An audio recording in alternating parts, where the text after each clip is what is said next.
İmam-ı Sadiq əleyhissalam buyurur ki, Allah zəmanət veribdir ki, təqvalı insanların xoşuna gəlməyənləri onlar üçün xoşa gələn şeylərə çevirsin. Və onlara gümanları getmədiyi yerdən ruzu versin.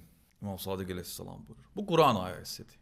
Və mən yəttəqillah yec'al lehu məxraca. Allah Quranda buyurur.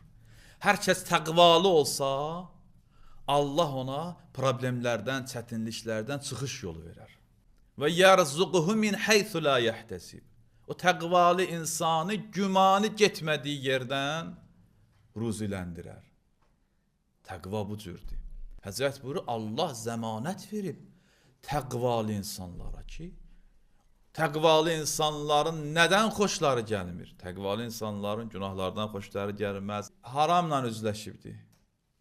Bir haram şeylə üzləşibdi, haram ticarətlə üzləşibdi, münasibətlərdə haramdan üzləşibdi. Xülasə, əgər təqva sahibidirsə, təqvalıdırsa, Allah onun üçün onun gözəlin, xoşladığın, ki, haramdan təqvalı insanın xoşu gəlməz.